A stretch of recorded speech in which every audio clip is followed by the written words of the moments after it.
and Aging workshop. We're going to focus on bone for the next hour. Our first speaker, Dr. Mike Yin, is an associate professor of medicine in the Division of Infectious Diseases at Columbia University Medical Center. His research focuses on optimization of HIV treatment and care, especially through the prevention of non-AIDS complications. Particularly, he's examined the epidemiology and pathogenic mechanisms of HIV-associated bone loss, both in perinatally infected children, adolescents, and postmenopausal women. And his research utilizes novel imaging techniques and translational bone cell assays. Currently, he's investigating the impact of oral immune activation on periodontal health and alveolar bone loss in HIV-infected women. Dr. Yin is an investigator in the AIDS Clinical Trials Group, Women's Interagency HIV Study, now the MaxWise Combined Cohort Study, and he also co-directs the Biobehavioral Core for the HIV Center for Clinical and Behavioral Studies at the New York State Psychiatric Institute and Columbia University. So with that, welcome very much to Dr. Yin.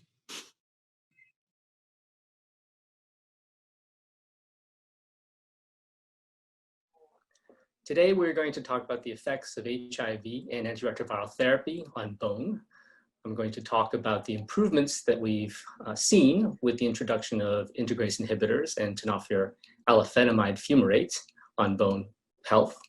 And then we'll talk about remaining management issues as well as research areas.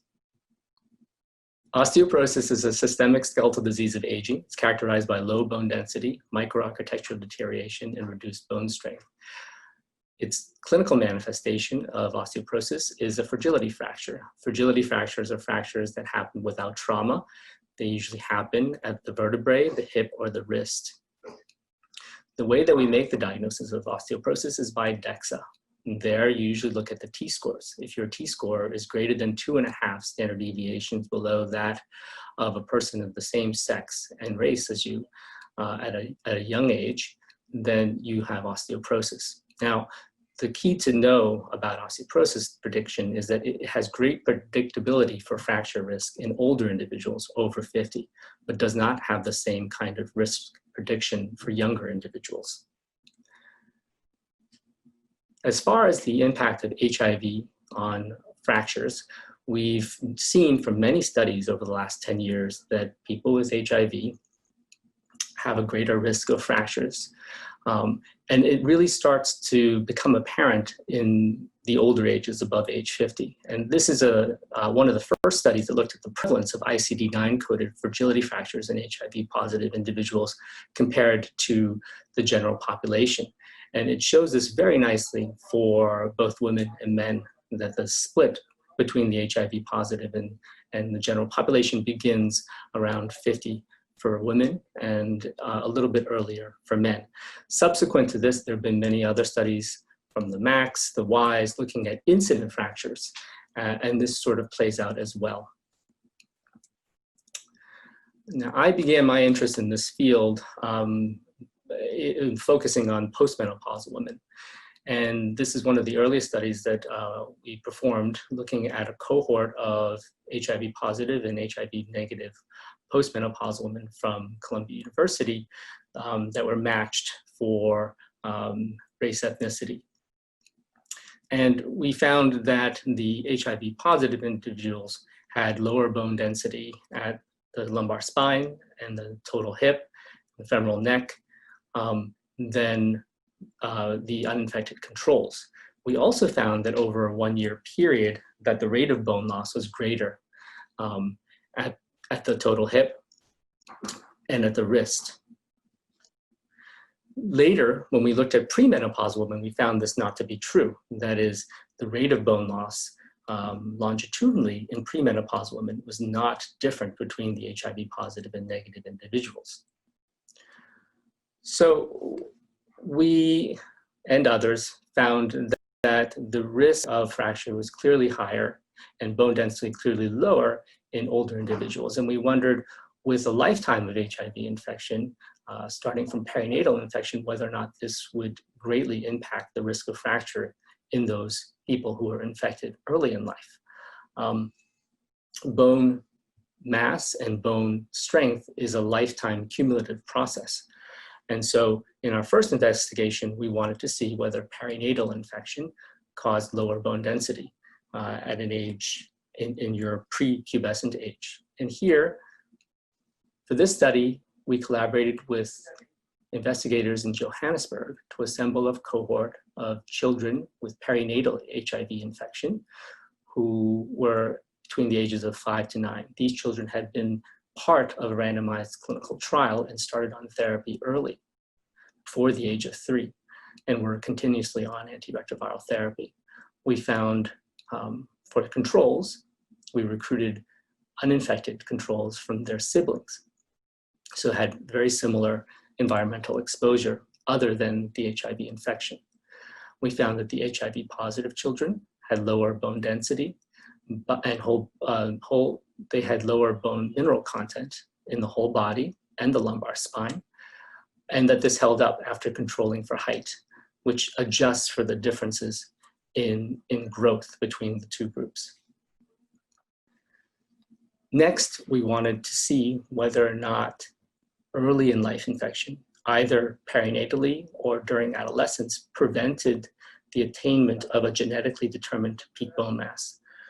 The greatest amount of bone mass that all of us have is attained sometime between your 20s and 30s. And after that, there's a steady decline, which accelerates in older age, after age 50.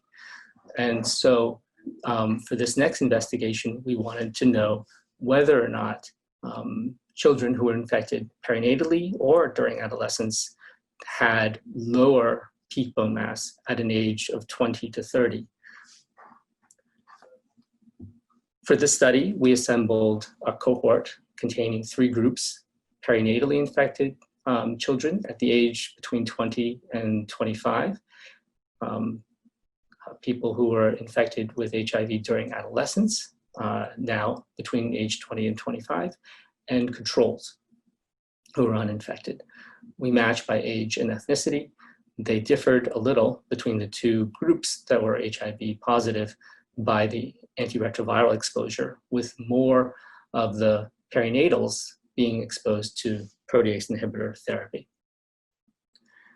We found that in comparison to the controls, both groups of HIV positive individuals had lower bone density by DEXA, and in this case, we're presenting the Z-scores. And by using the high resolution CT method, we found that they had between 8 to 18% lower parameters in terms of total volumetric bone density, trabecular bone density, trabecular thickness, and cortical thickness than the HIV uninfected controls. Stiffness is the measure here that we're using to estimate bone strength. And on the HIV positive individuals had lower composite bone strength by stiffness as well. I'm not showing this on this slide, but between the perinatal group and the adolescence infected group, we also had some differences, although not as large as the difference between the HIV positive and negative. Now, what is the etiology of bone loss with HIV? There are host factors, in particular environmental factors like smoking and alcohol use, or hormonal differences like hypogonadism, which is common with HIV, as well as co-infections like HCV infection, which has an effect on bone. There's also the effect directly or indirectly of the virus. There are in vitro studies that have shown that viral proteins have direct effects on bone cells in culture. And there's a lot of data, both from animal models and in vitro models and clinical studies that have shown the association of immune activation, both using cellular markers and cytokines on bone. And lastly, there's the literature that looks at the direct effect of antiretrovirals on either bone cells in culture or using clinical studies. To me, this is the clearest indication from a clinical study of the independent effects of both HIV infection and antiretroviral initiation on bone. And this is the substudy of the START study. And here we see in the dark blue that in the individuals who had delayed therapy for antiretroviral initiation, there was some amount of bone loss, especially at the hip, of about 1% during the time of follow-up. Whereas with initiation of antiretroviral therapy, you see a much greater decline, about 2 to 4% during that same time period. This is a slide that compares the quantity of change, in this case just in lumbar spine BMD, with initiation of various antiretroviral regimens. And just looking across the board, you see that there's about between a 2 to 4% decrease in bone density with initiation of antiretrovirals, more so with combinations that contain TDF and FTC. In the last row, I'm showing the impact of changing from TDF to TAF in terms of initiation. And so instead of a 2.9% loss with TDF containing regimens, with TAF using in the same regimen, you're getting only a negative 1.3% change in bone density. And most remarkably, you can see from the newest combination regimens, and in this case, it's bictegravir, FTC, and TAF, there's very negligible change in bone density with initiation. And in this study, comparing that to abacavir, 3TC, and dolutegravir, very negligible change. So certainly this leads us to understand that with integrase inhibitors, you have a very, very low impact on bone. And with newer nukes, such as TAF, and with abacavir, there's very little impact on bone. We can see similar results from switch studies, that switching from TDF to TAF or to an integrase inhibitor like raltegravir, you can increase the bone density by about 1 to 3%. And similarly, if you change from a ritonavir boosted protease inhibitor regimen to raltegravir, you get an increase in bone density. So what is it about tenofovir that causes bone loss? The amazing thing is that we still don't know for certain. There are 3 different potential mechanisms. One is that there is inadequate mineralization that occurs when people are taking tenofovir. There are data from animal studies that show that tenofovir causes osteomalacia, and that's related to the proximal renal tubular dysfunction of tenofovir.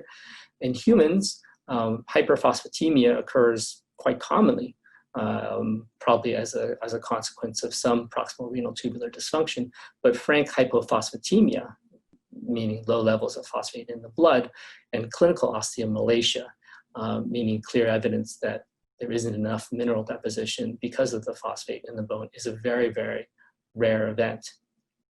Another thought is that there is a secondary hypothyroidism process that goes on with initiation of tenofovir-based regimens. And that may be linked to a functional vitamin D deficiency with increased vitamin D binding protein, as has been shown by Havens et al., but not in other studies.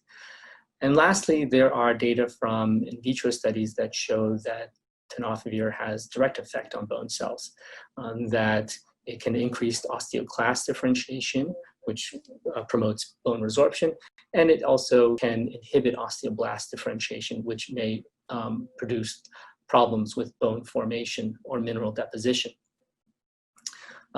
In contrast from the studies that had been produced from Gilead, there does not seem to be any effect of tenofovir on their in vitro studies. So some differences in data from that arena as well. I'm going to show some data that we have, which we think are quite novel. A lot of the data that I've shown and others have produced over the years about HIV and antiretrovirals on bone suffers from lack of bone biopsy data. In this very unique collaboration with investigators from Brazil, we were able to do a study which included 20 ART-naive men with HIV who had no other known metabolic bone disease and they had paired iliac crest bone biopsies before and 12 months after initiation of tenofovir, FTC, and efavirenz. From these bone biopsies, we can get a lot of information that you couldn't get just with non-invasive measures like the micro CTs that I was showing you. Here, in the first column, we are showing the bone biopsies from patients before starting antiretroviral therapy, and in comparison to the reference population, which are HIV uninfected individuals.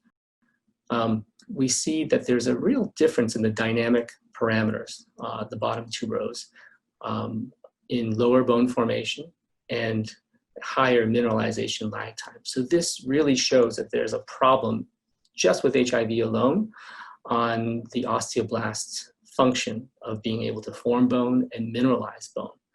We also see that there is higher osteoclast surface and activation, meaning that there's more resorption, as we had suspected from our data looking at bone turnover markers, that with HIV itself, there's an impetus of driving greater bone resorption. After a year of tenofovir, 3TC, and FTC, we see that the parameters that indicate greater osteoblast activity have increased on the top. However, the dynamic parameters below, which show that the bone formation rate and the mineralization lag time have not changed, demonstrate that there's still a problem with the full function of the osteoblast, that they're able to lay down the collagen, which accounts for the increase in the osteoid, but there is still a problem with mineralizing bone. So now to answer the question, should we still care about bone now that we have less bone toxic regimens? I hope I've demonstrated to you that HIV itself has a negative effect on bone, and what that cumulative effect is on the process is still not very clear. ART switch, or beginning ART regimens that are not as toxic, may not fully reverse the cumulative effects both of HIV and ART on bone density, or other insults like lifestyle or comorbidities that occur with greater prevalence among HIV patients.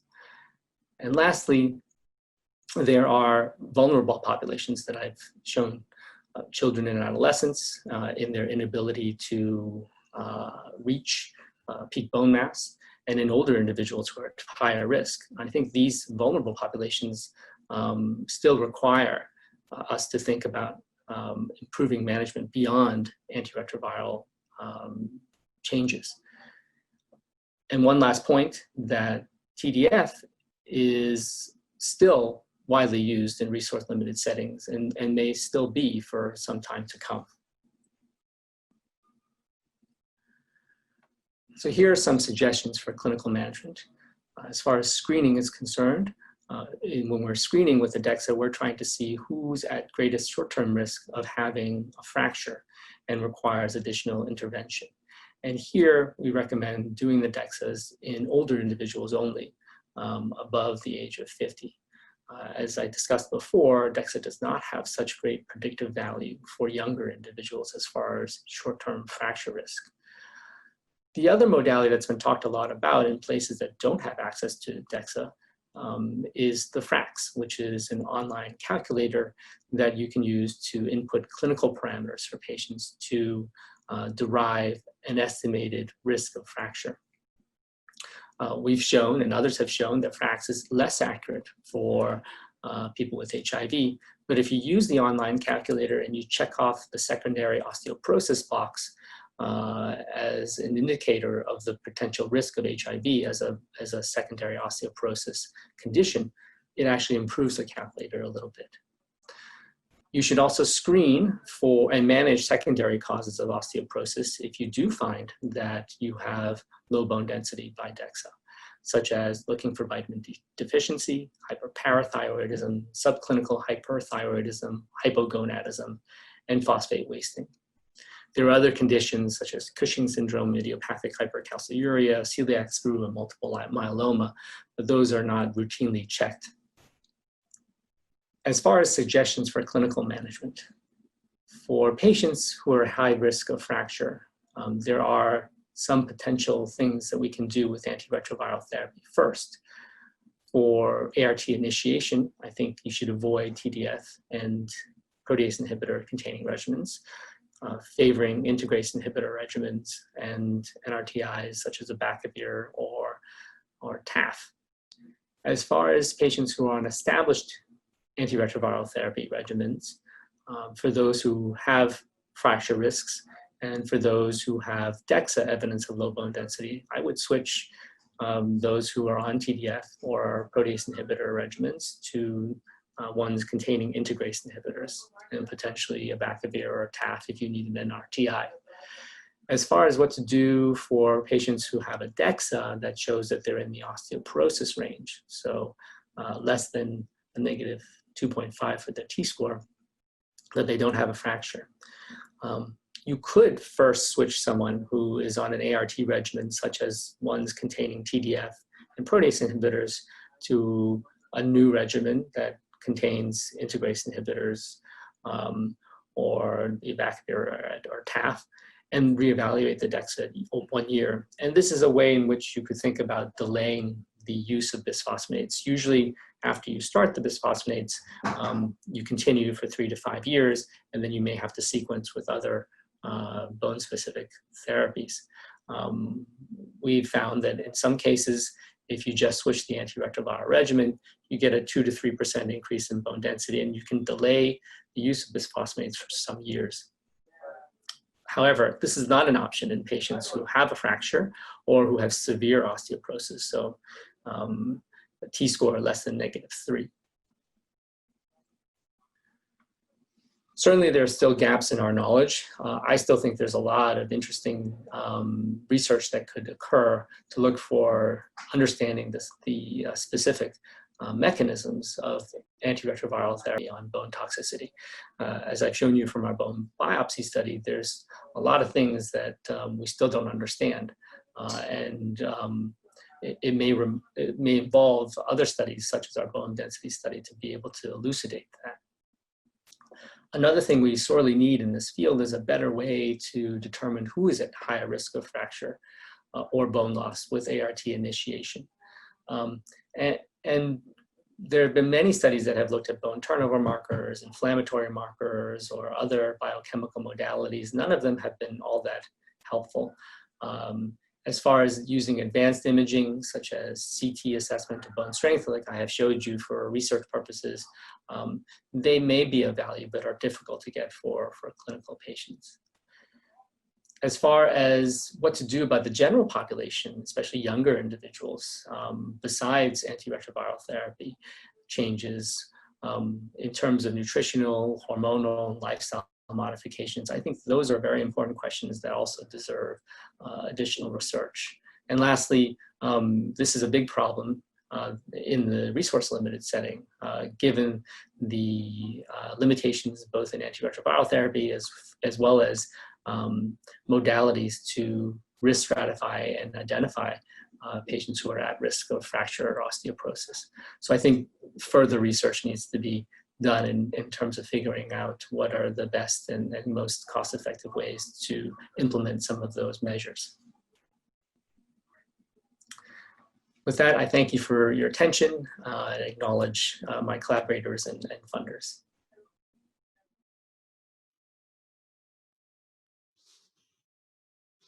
Thank you, Dr. Yin. That was an excellent talk. We are going to hold questions until the end after our next speaker's talk. And so with that, I'll introduce Dr. Todd Brown. Dr. Brown is Professor of Medicine and Epidemiology in the Division of Endocrinology, Diabetes, and Metabolism at Johns Hopkins University, where he also is the primary endocrine consultant to the Johns Hopkins HIV Clinic. He's a graduate of Columbia University and did clinical training at Georgetown University and Johns Hopkins.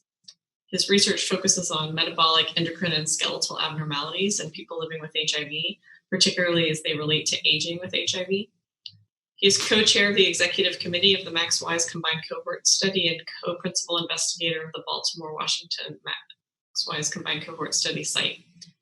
He's also served in leadership positions on multiple clinical trials in the ACTG to examine the effects of antiretroviral therapies on metabolic, skeletal, and cardiovascular outcomes, and is a mentor to many of us at this meeting, as well as other trainees across the country and in the world in the area of HIV comorbidities and aging. He's published widely on the topic and lectures internationally on this and other issues related to metabolic diseases, and we welcome Dr. Brown.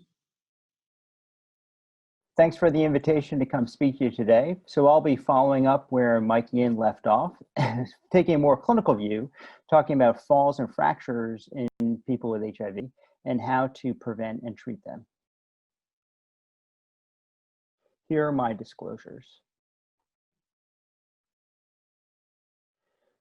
So when we look over the lifespan, we see a decrease in both physical and cognitive function that generally declines over time. And we often model this as sort of a steady decline over time, but in actuality, it's precipitated by events. And so someone in their 50s, for example, has a heart attack.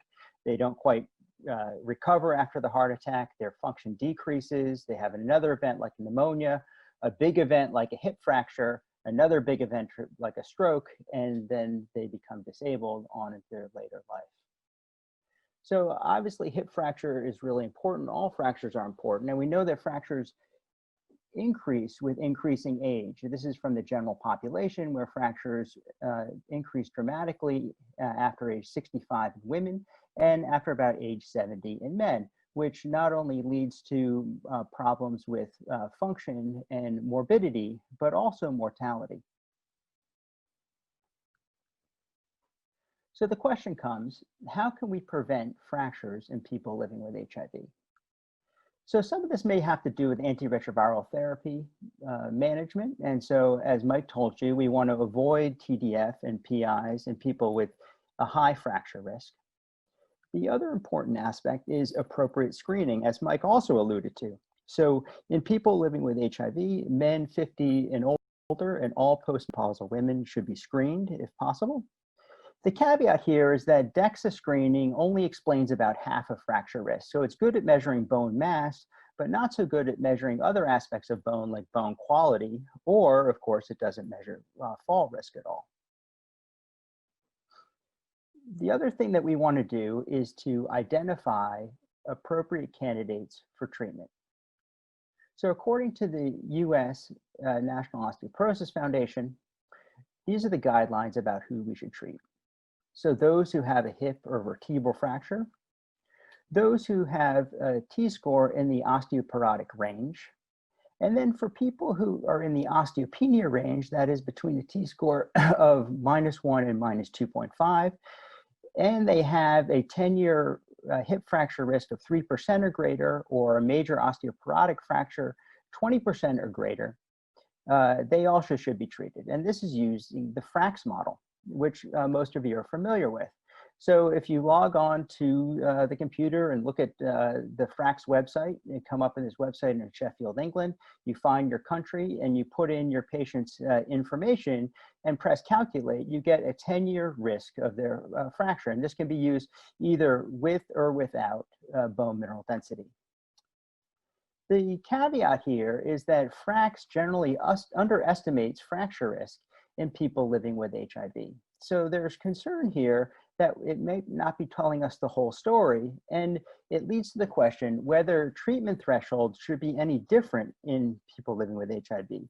Should we be treating with a fracture risk that is lower based on FRAX? In clinic, a very useful tool to further risk stratify is a plain spine X-ray. And this is a cohort in Italy, unselected cohort, people coming into clinic, and they got radiographs of the thoracic and vertebral spine.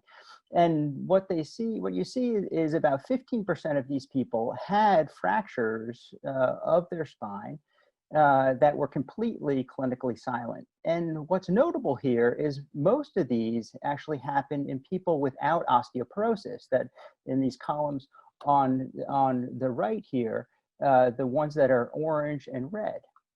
So what this tells us is that the DEXA really isn't telling us everything we want to know about bone mineral density, and spine x-rays are a cheap and effective way of further risk stratifying. So once you've decided about the person should be treated, what treatment should be given? So you have many choices here. First, there are some general recommendations. Calcium, about 1,200 milligrams, should be given daily, preferably from the diet. There are some lingering concerns, although controversial, about calcium supplementation and cardiovascular disease, but which is not present with dietary calcium intake. Vitamin D supplementation, so getting to 800 international units of vitamin D daily, or you can target their 25-hydroxy vitamin D to get it up above 20 nanograms per mil, or above 30. And this also improves the efficacy, at least BMD efficacy, of bone-specific treatment, getting the vitamin D level higher. Smoking cessation should be encouraged, alcohol reduction, weight-bearing exercise, and a review of the medication list to discontinue any medications that are associated with osteoporosis that can be changed to something else, corticosteroids, thiazolidinediones for diabetes, or proton pump inhibitors, and several others. So pharmacologic therapies for osteoporosis can be broken into two categories: anti-resorptive and anabolic. On the anti-resorptive side, these are osteoclast-directed therapies, including bisphosphonates, selective estrogen receptor modulators like raloxifene, denosumab, and hormone replacement therapy. For anabolic therapies, these are osteoblast-directed. These include PTH and PTHRP analogs, teriparatide and abaloparatide, respectively, and then the newest agent, romosozumab. So bisphosphonates are generally considered the first-line therapy for all patients with osteoporosis who don't have a contraindication. In the general population, we know that they reduce vertebral and non-vertebral fractures to 25 to 50%. In people living with HIV, there have been no fracture trials. Of course, these are big, expensive trials, but the BMD trials that have been done have shown a efficacy at increasing BMD about the same as you would expect in the general population. So one question that comes up is whether they should be given orally, like alendronate weekly, or IV, like zoledronic acid yearly. So on the oral bisphosphonates, they're generally lower cost. Most of them are generic, but they are associated with gastrointestinal problems. Importantly, they have poor bioavailability. The absorption across the gut is less than 1%. And there is poor compliance and persistence, such that about 50% of people who should be on these drugs a year later after prescription are actually continuing to take these drugs. On the IV side, they are clinic administered, so this adds to increased cost. In about 20 to 30% of patients, they get an acute phase reaction, which is similar to a febrile flu-like illness, which lasts about 2 to 3 days. It can be reduced with giving acetaminophen or ibuprofen at the time of the infusion, but it makes it particularly tricky in pandemic times, and patients need to be warned about this. Hypocalcemia can be a problem. And importantly, I think a real advantage is that you get over the bioavailability and adherence problems in that it really is directly observed therapy. Personally, I've been moving more of my patients towards yearly zoledronic acid. There are some long-term adverse events of anti-resorptives, particularly bisphosphonates. And this has to do with their long-term effects on bone turnover. The first of these is osteonecrosis of the jaw, so death of the jawbone. And the second is atypical femoral fracture. So most fractures occur either in the greater trochanter and the femoral neck. These are generally mid-shaft, and have to do with suppression of bone turnover, but fortunately are really very rare. the issue is that the worry of these very rare adverse events has taken a toll on the number of people being prescribed bisphosphonates, and people who should be getting the drugs are not getting the drugs. And you can see this very nicely in this claims database looking at the prevalence of bisphosphonate use from a period of 96 to 2012. And you can see that after these reports of ONJ and atypical fractures came out, you see a precipitous drop in the prescription rate of bisphosphonates. And many of those people who aren't getting bisphosphonates could benefit from them clinically. So this has brought up the idea of a holiday after a certain period of time on these potent anti-resorptives.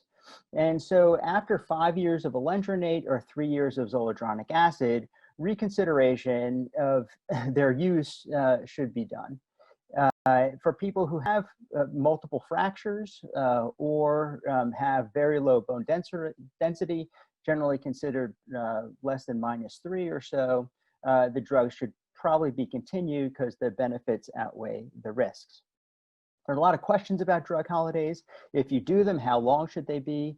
How do you monitor during drug holidays? After the drug holiday, do you put them back on bisphosphonates or you give them something else? And unfortunately, none of these questions has been adequately answered. There's some interesting data that just came out in the past month looking at fragility fractures versus atypical femoral fractures in a Kaiser database in Southern California. Here they were trying to get an idea on the left about how many fractures would be prevented given a certain number of atypical femoral fractures. And if you look at the 5-year timeline, and this is where they had most of their data, you can see that for the 8 femoral fractures, atypical femoral fractures that actually happened, you'd be preventing 859 clinical fractures and 286 hip fractures. So when you're weighing benefits and risks, there really is no comparison, assuming that you're giving these drugs to the population that should be getting them. The other important piece of information that came from this paper is the precipitous drop in the risk of atypical femoral fractures after discontinuing bisphosphonates. So this is months since discontinuation of bisphosphonates. Here you see that after about 15 months off of bisphosphonates, the risk of atypical femoral fractures goes back down to baseline, which provides evidence to support this idea of a drug holiday. So let's talk about some of the other medications. So here's Denosumab, which is another very potent anti-resorptive. So you see on the left, osteoclasts and osteoblasts, they communicate through the rank ligand system where rank ligand binds to rank that's on the osteoclast and activates it. And the Denosumab here in blue intercepts the rank ligand so that it can't bind, so the osteoclasts are not activated. So it has a potent effect on osteoclast activation, increasing bone mineral density, decreasing fracture risk. The issue is that the rank ligand system is also used by immune cells to communicate. And one of the side effects is a risk of infection, which is relatively rare, but it's important to think about in immune-compromised populations. So I use it very judiciously in people with HIV and try to avoid it in those with a persistently low CD4 cell count. There's really very little data in people living with HIV, so I use them cautiously. It's given every 6 months. And one of the issues with Denosumab is that the bone turnover, which is very tightly suppressed, comes back even above baseline at the end of the dosing interval. And this period after the dosing interval is associated with an increased risk of vertebral fractures. And so the medication should be given a long time, or at the end of the dosing interval, you should follow up with bisphosphonates so you don't get that rebound in bone turnover. Importantly, while bisphosphonates can't be given to people with a GFR less than 35, Denosumab can be given, but however, there's some issues with hypocalcemia in this population, so they need to be given cautiously. On the anabolic side, PTH and PTHRP analogs are important therapeutics. They are generally given after bisphosphonate failure. In people who have severe osteoporosis, they can be given first line. And there's some question whether they should be given first line anyway and then be followed by resorptives versus the other way around.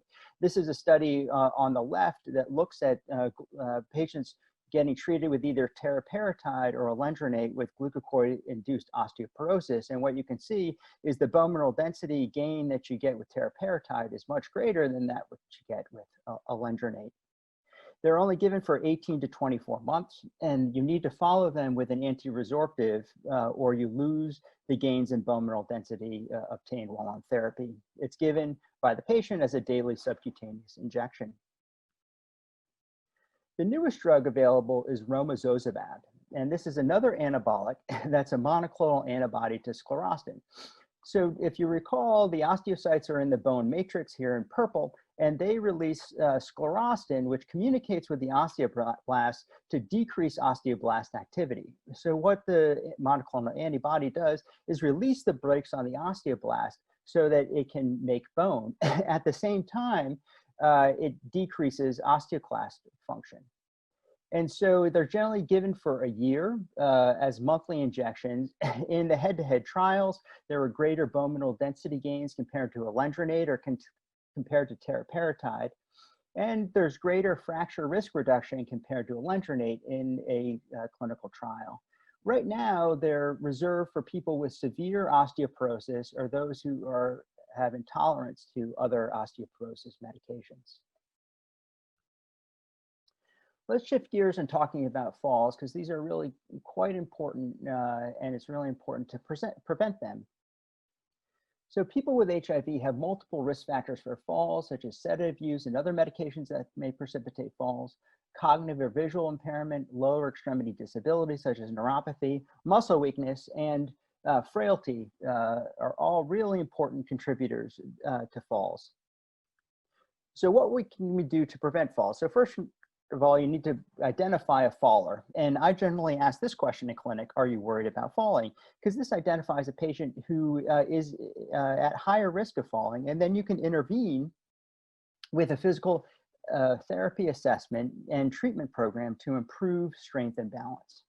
And there are other factors that can be assessed and modified as well. Environmental factors, instructing patients to keep bathroom lights on, avoiding loose rugs and removing clutter and keeping wires behind the furniture. All of these things that can be associated with trips and falls. Behavioral assessment is really important in making modifications, having the patient avoid excess alcohol and drugs, consider de-prescribing for medications that may be associated with falls, having the patient wear sturdy shoes and avoiding slippery and uneven surfaces. All of these are critical. So in conclusion, fractures are likely to be a major source of morbidity for aging people with HIV. In general, DEXA screening should be more aggressive in people living with HIV compared to the general population, given the high fracture risk. Bisphosphonates should be considered first-line therapy in people living with HIV. And adherence to treatment is a major challenge. There are a lot of questions that remain regarding the optimal duration of treatment and sequencing of medications, and really fall prevention is key to prevent fractures. So in HIV, we're used to thinking about the HIV treatment cascade, where at each step between identifying people with HIV and linking them to care and retaining them to care and getting them to antiretroviral therapy, there's a drop-off, and there are opportunities to improve care and to increase the number of people who have a suppressed viral load. Similarly, with osteoporosis, we have these gaps as well, but they are not well defined. We have a population that are at high fracture risk. They need to be identified through appropriate screening. They need to be prescribed specific treatment, and they need to be adherent to this specific treatment. Now, I've made up these numbers completely, but just for illustrative purposes, it's important to really find out where these gaps in treatment are and if they differ in people living with HIV compared to the general population. And only in this way can we identify what needs to be done to better prevent fractures in people living with HIV.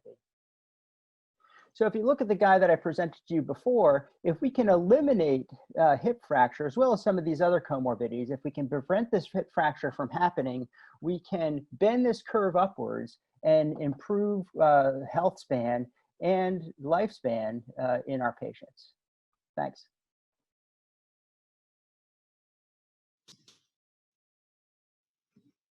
Thanks, Dr. Brown. That was a great talk. Now we're going to move into the live Q&A session with Dr. Brown and Dr. Yin, and I'll be asking questions that have come in during the two talks. Some will be for both of you, some will be for one. I'll start with a question to Dr. Yin, which is, given the potential impact of ART and viral exposure on not attaining genetically determined bone mass, can you comment on the situation with HIV exposed but uninfected children later in life? Is this in utero peripartum exposure potentially an important determinant of later bone health? I think that's a great question. There have been some studies that have compared children who are HIV infected, children who are exposed but not HIV infected and their bone density over time. Most of those were done in preteen children. I don't know of any data that have looked at that particular group at the time of peak bone mass, which is in their young adulthood. But there is some difference between that group and controls who are uninfected. But then again, the other issue is it's very hard to determine a really good match between those who are exposed but not infected and an uninfected group altogether because of other environmental factors. But it's a very good question, and it would be interesting if there were people who were able to assemble a cohort like that to look at the peak bone mass at the young adult age. That would be really interesting. Todd, what would you use as an index of different parameters in order to assess bone quality and or function? Yeah, so it's a great question. It's the DEXA does, as I mentioned, does a decent job, but there is something left to be desired.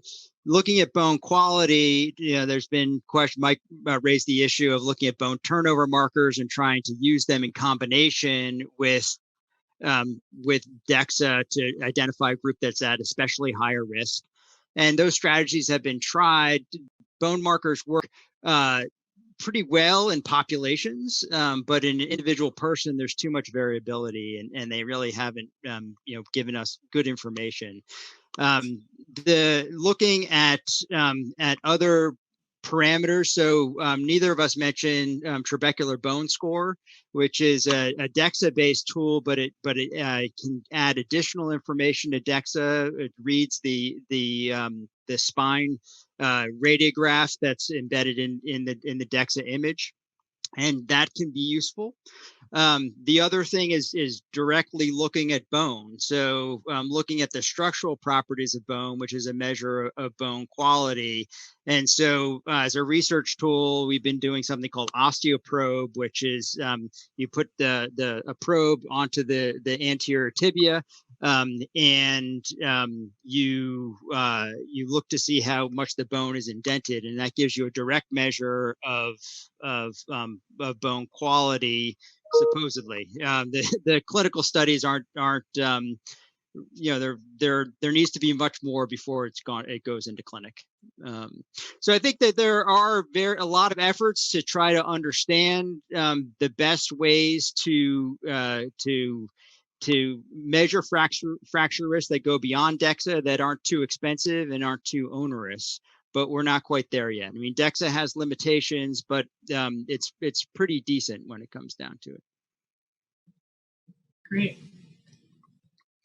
I'll have one question that both of you could answer, and then we're going to kind of go into a cluster of questions that flow together. But this next question asks, since osteoporosis is a risk factor for periodontal disease, could you use gingivitis or periodontitis in HIV as a risk factor and way to screen people living with HIV who are at higher risk of osteoporosis subsequently? it's a fascinating question. We've been interested in this as well. So one way that you can measure periodontal bone loss is looking at x-rays and looking at the alveolar bone, or the alveolar crestal height. The issue with that is that I think it probably has more to do with your gingival inflammation than a systemic process. So that if you see that there's loss of alveolar bone, it may be more due to gingival inflammation, which also happens more in HIV patients than non-HIV, and may not be such a great indicator of systemic bone loss. This is something that we are actually very interested in trying to define using study cohorts. But I think that's the confounding issue, is that it might have more to do with the mucosal or gingival inflammation than systemic bone. Related dental question has come in for Dr. Brown. Your discussion of fractures did not mention dental or tooth fractures. Do you think these fit into clinical management or prevention? They could, as Mike mentioned, but I'm not quite sure yet. I don't think right now they do. I mean, I think that just like the eyes are a window into the soul, the teeth and the jaw may be a window into the bone. And so it's possible, but right now we don't do that. We have a lot of tooth fractures now. As reports have come up with people, grinding their teeth during the pandemic times. And so whether or not that's an increased risk factor for low bone density and later, long bone fracture is unclear. I mean, I think it's definitely worth looking into. This next question is directed to Dr. Yen, but I think Dr. Brown may also have some feelings about it. So the morning session had a big focus on fat. And if we're counseling our patients to lose weight to decrease fat, do we need to worry about potentially detrimental effects on bone, or might the decrease in inflammatory biomarkers associated with fat depot loss have a beneficial effect on bone? So the epidemiologic association between low weight and osteoporosis is at a cut point that's quite low. So it's like 127 pounds or less, or BMI less than 21. So I think for most people, weight loss having to do with dieting is going to be a net benefit. And I think the question that you had about the decrease in inflammatory markers, I would side with that potentially this has more of a beneficial effect on than a detrimental. Yeah. So I agree with that. I'll also add that it depends on how the magnitude of the weight loss and how the weight loss is accomplished, right? So we know that, for example, bariatric surgery very effective at decreasing fat mass. The most effective thing that we know, but it also is associated with a decrease in bone mineral density and an increase in the risk of fractures. And so it's a balancing act there, and it's a matter of not only is fat being lost, but muscle is being lost and activity is being changed. And there probably are some factors that we don't understand well that are contributing directly. We know that fat and bone are tightly coupled. And there's lots of communication between them. So I think it's a really important question.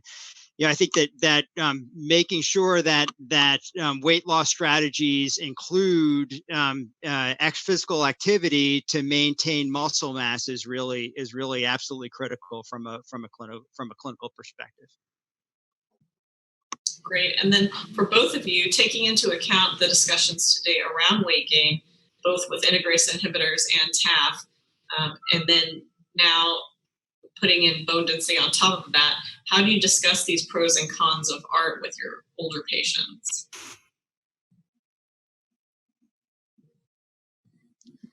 Todd, do you want to start? Or? Sure. Yeah. Of ART itself, or these bone toxic ART regimens. I mean, I think that if you look at the TDF TAF question, I think that the effects are relatively small on weight.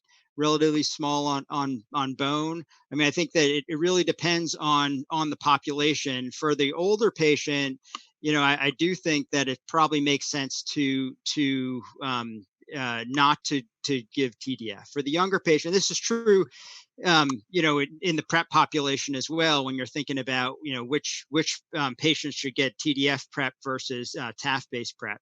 And so I think that I would probably avoid the TDF in the older patient, and there might be some issues with weight there, but I think that on balance they're relatively modest. And on the integrase side, I think the net benefit on bone is quite profound.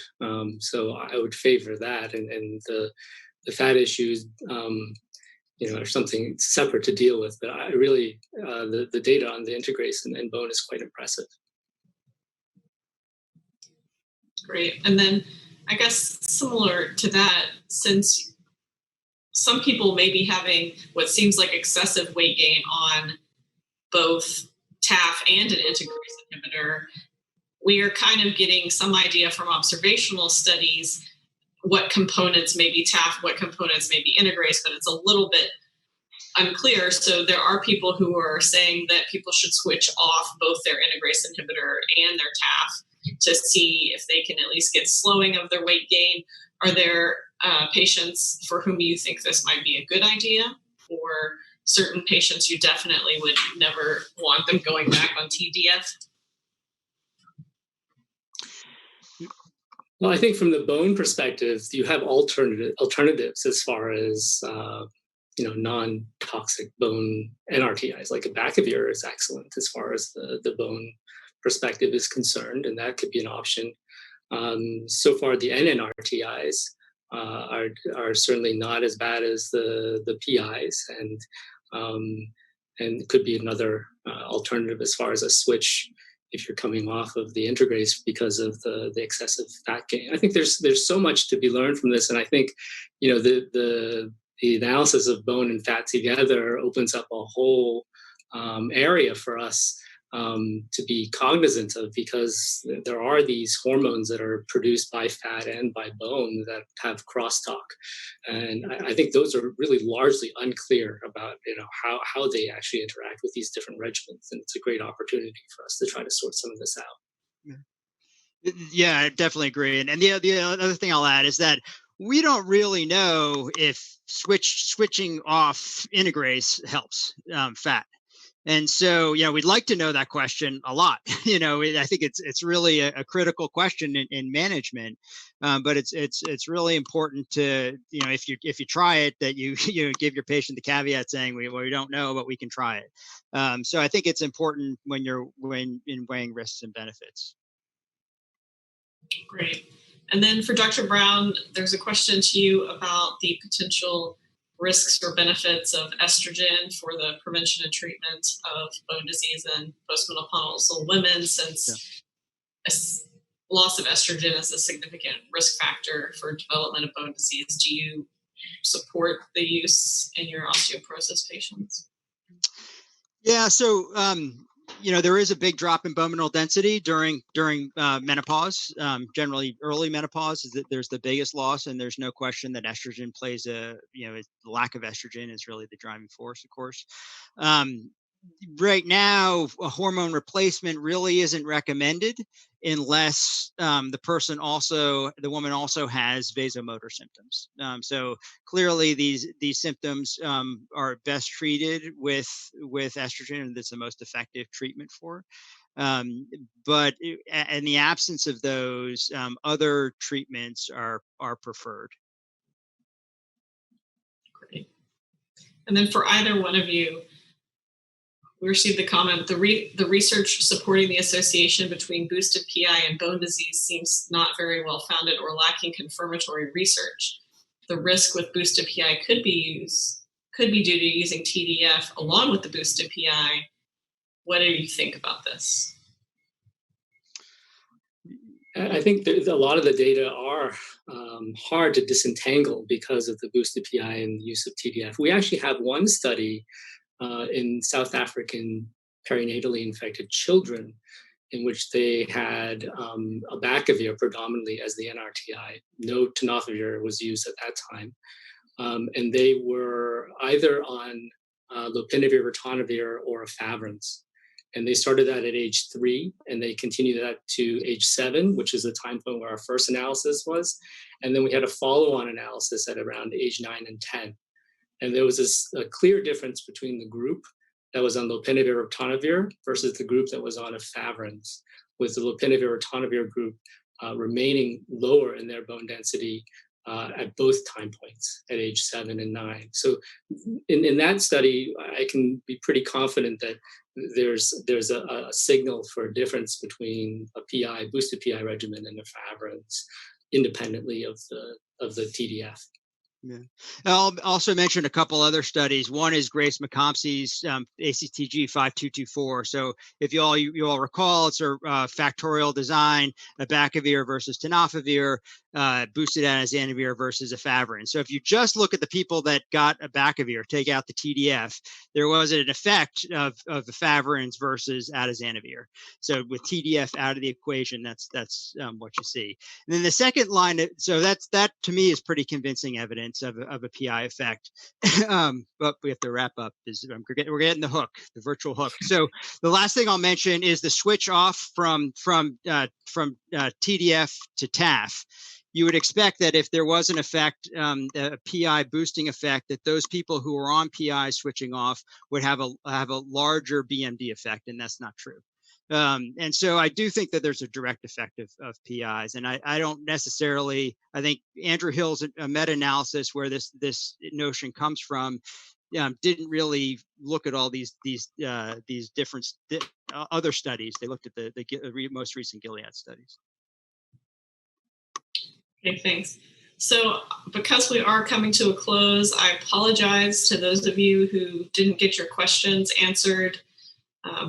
We had more than we could possibly fit in the time, which is great. So it's great that people enjoyed the talks and had questions. But I think we will wrap up for today and end this session. Thank you, Dr. Brown and Dr. Yin. Sure. Thanks. Thanks. So next, I will be just wrapping up for the day and giving some announcements. So we started off the day with myself talking about fat and muscle and the interplay of those and how they may lead to clinical outcomes such as sarcopenic obesity or dynapenic obesity. And that was followed by a very lovely talk by Dr. Sebastiani about NAFLD, or non-alcoholic fatty liver disease, in people living with HIV, and progression, diagnosis, screening, all of these important factors. We then had an oral abstract session. There were a wide variety of topics covered, both epigenetic aging and HIV seroconverters, clustering of comorbidities in people with HIV, associations between the inflammation and the lipidome and how these relate to cardiovascular disease. We also heard about the association of sex hormone binding globulin with hepatitis C and frailty, grip and bone density in women, but how this relationship was apparent in women but not men. And also our final abstract discussed higher cell-free mitochondrial DNA in the urine and its association with lower lean and fat mass and weight loss, suggesting a renal sarcopenia relationship. And finally, we heard an abstract of gamma delta T cell subsets and how those clustering are linked to HIV and aging. Our next session was a pharma-supported Merck symposia, furthering our morning discussion on the important role of fat and issues related to fat, as well as unique issues for women who are aging with HIV. And then we moved to session 3, where we just heard Dr. Brown and Dr. Yin discussing bone health across the spectrum in people with HIV and how it relates to aging throughout the lifespan. So we do have a couple of announcements.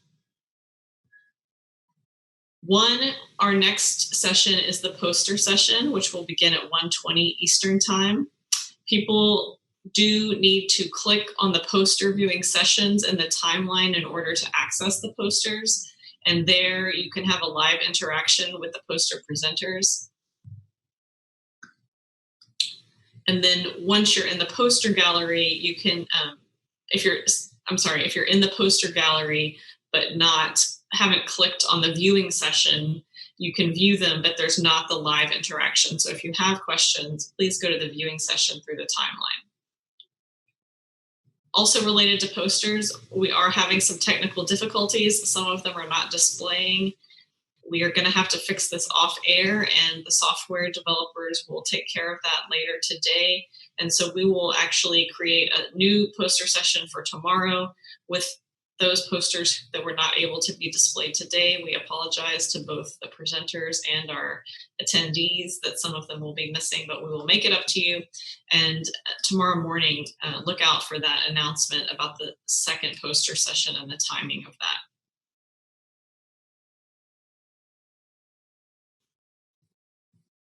Otherwise, after the poster session, there was also alongside the poster discussion, there will be informal lobby discussions on Zoom hosted by Jules Levin. So I'm sure there will be a lot of conversations happening there that will be interesting to tune into. Those are also starting at 1:20 Eastern time. And that will round out our day. Tomorrow, day 3, our final day, begins at 9 a.m. Eastern time with our neuro session. And we have 3 really packed plenary sessions that I hope everyone will tune in for. Really a lot of good talks coming tomorrow, as well as that new poster session.